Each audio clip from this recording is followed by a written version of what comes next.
Good morning everyone, আসসালামু আলাইকুম। আশা করি সবাই ভালো আছেন। আমিও ভালো আছি। আজকে সকালবেলা ঘুমতি করতে লেট হয়ে গেছে। আজকে স্যাটারডে, 16 তারিখ নভেম্বরের। আমি ভাই এত লেট করে ঘুমতি করছি, শনিবার দিন যদিও অফিস আছে, সো টাইম কভার করার জন্য একটু ফাস্ট বেরোইছি। যদিও ঘুম থেকে উঠতে বেশি লেট করে ফেলাইছি, নাস্তাও করি নাই, এই জন্য নাস্তা নিয়ে ব্যাগের মধ্যে অফিসে রওনা দিয়ে দিছি যে অফিস যেয়ে নাস্তা করব।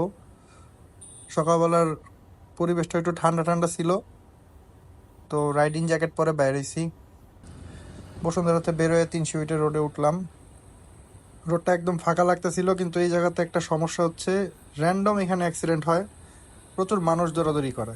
সো যদি ডান বাম কোনো সাইডে মানুষ দিই তাহলে ব্রেক করে ফেলাবো, এইভাবে নিয়ত করে আর কি রোডে চালাইতে হয়। আর একটা ওভার স্পিড একটা গাড়িও যেতেছিল, চিন্তা করলাম তাহলে এটারে বেস ধরে এটার সামনে রাইখা আমি আমার মতো চালা যাই।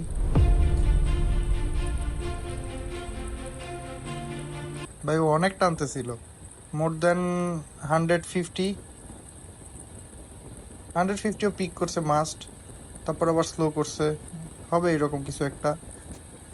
আমি ওর সামনে রাখছি, সামনে রাখা যা ঝামেলা ও পোহাবে, আমি ওর পিছন পিছন বাইরে যাব, এটাই ছিল নিয়ত। তো আমি তো ভিডিও এডিট করার সময় দেখলাম যে স্পিড আমার এত উঠছিল, আমি আশাও করি না এত উঠবে, কারণ পিছনের জায়গা সামনের জায়গা দুইটাতেই হাওয়া কমানো আমার সিঙ্গেল রাইডের জন্য।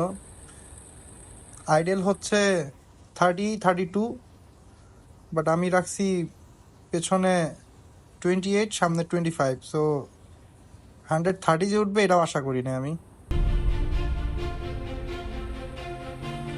কুড়িল ফ্লাইওভার, বাম পাশে আমাদের জুয়েলের গ্যারেজ আছে, আর আমি এখন ফ্লাইওভার উঠবো আর কি।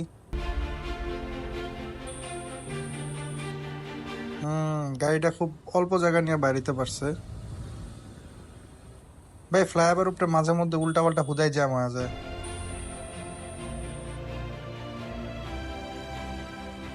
আমার এই কর্নারিংটা আটকায় দিল এই বাসের জন্য আর গাড়ির জন্য। কত ভালো একটা মুড ছিল, প্রতিদিনের রাস্তা, ওর জন্য ইট পাথর বালি সবই মুখস্থ মোটামুটি, কিন্তু মুখস্থ রোডের মধ্যেও অনাকাঙ্ক্ষিত ঘটনা ঘটে যেতে টাইম লাগে না, চোখ কান খোলা রেখে চালাই এই জন্য।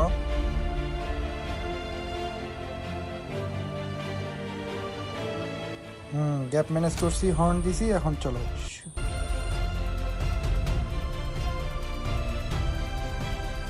ফ্লাইওভার থেকে নামলাম, এই নিকুঞ্জ আর নিকুঞ্জর পরে লা মেরিডিয়ানের এখানে যেই ওভারব্রিজ দুইটা আছে, এই দুইটা জায়গাতে বাস যে কোনো সময় যে কোনো জায়গায় ব্রেক করতে পারে।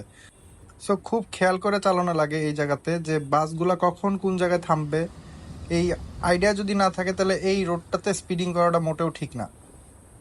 কারণ এয়ারপোর্ট রোডে প্রচুর দুর্ঘটনা ঘটে, আর এয়ারপোর্ট রোডটা প্রচুর ডেঞ্জারাস, এখানে সবাই টানে। এই যেরকম রাস্তার মাঝখানে বাসগুলা দাঁড়ায় রয়েছিল, এই জায়গাটাতে খিলখাতের এই জায়গাটাতে প্রচুর বাসের জন্য জ্যাম হয়।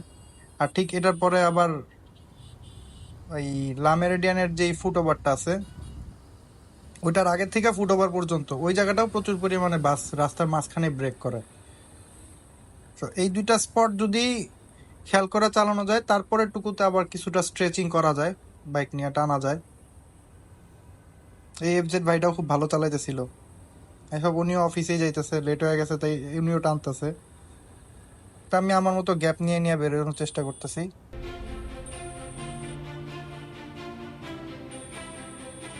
ভাই এই বাসগুলা দাঁড়ানো দেখলে আমার রাস্তার পানি একদম চলে যায়। তাছাড়া এই রাস্তার মধ্যে আরেকটা জিনিস ভয় লাগে, যে মানুষ ভাই যে কোনো সাইড থেকে, এখন পর্যন্ত এই রোডের এত বড় একটা আইল্যান্ড দেওয়া আছে, তারপরেও উপর দিয়ে লাভ দেয়।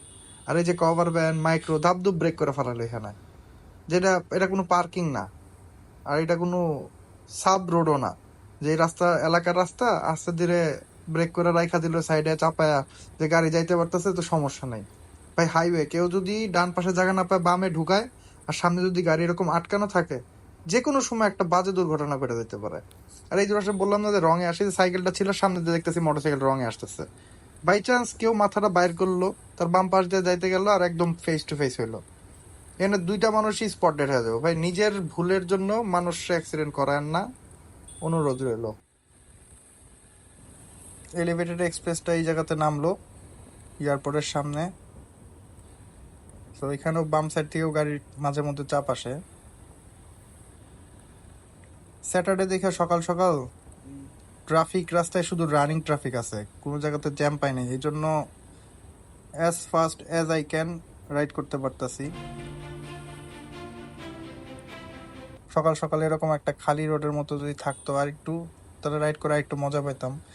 যদিও এর থেকে বেশি খালি হইলে অ্যাক্সিডেন্টের ভয়টাও বেশি থাকে আমার ভিতরে, যে আল্লাহ না করুক বেশি খালি রোড সবাই টানতেছে, দেখা গেল যে একটার সাথে একটা লেগে গেল। তো এই জায়গাতে চাপ খাইছিলাম, পরে চাপটা খাই আমি আস্তে করে বাইরে হয়েছি। এয়ারপোর্টের সামনের ফ্লাইওভারটা এটা।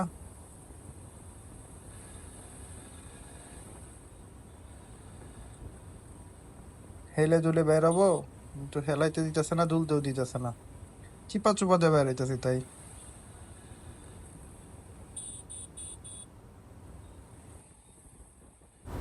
আবার ঠিক এই ফ্লাইওভারটার নিচে যে মানুষ দাঁড়া রয়েছে, যে কোনো সময় দিক থেকেও দৌড় দেয়। ভাই ঢাকা সিটিতে রাইড করতে গেলে অল টাইম মাথায় টেনশন নিয়ে চলা লাগে। এই বুঝি কেউ এসে চাক্কা নিচে পড়লো, আপনিও মরলেন, সেও মরল। আর প্রচুর অ্যাক্সিডেন্ট হয়, এই জন্য অল টাইম শুধু মাথা আর চোখ, এই দুইটা প্রচুর কাজ করাইতে হয়। চোখ দিয়ে দেখা মাথায় ক্যালকুলেশন না করলে আপনি ভাই এখান থেকে কোনো সময় বেরোবেন না। এটা ছিল আমার আর কি মেইনলি ফোকাস নিজের জন্য।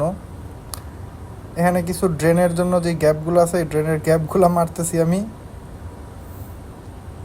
পানি নিষ্কাশনের যেই জায়গাটা, এই আর কি। তো চলে আসলাম আমার অফিসের ঠিক কাছাকাছি, আরেকটা টাওয়ার, জসিমউদ্দিন।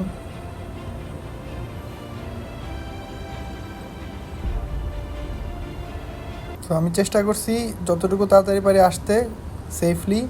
আর রাস্তায়, এই রাস্তাটায় কোথায় কি প্রবলেম আছে বা কি হইতে পারে, জায়গাগুলো আপনাদের সাথে একটু শেয়ার করলাম, যে আপনারা ভাই আপনাদের নিজের রিস্কে যেভাবে পারেন ফাস্ট চালান, স্লো চালান, চালান, বাট বাইক চালানোর সময় এই প্লেসগুলোর এইসব সিচুয়েশন একটু খেয়াল রাখবেন, তাহলে দুর্ঘটনা থেকে এড়াইতে পারবেন।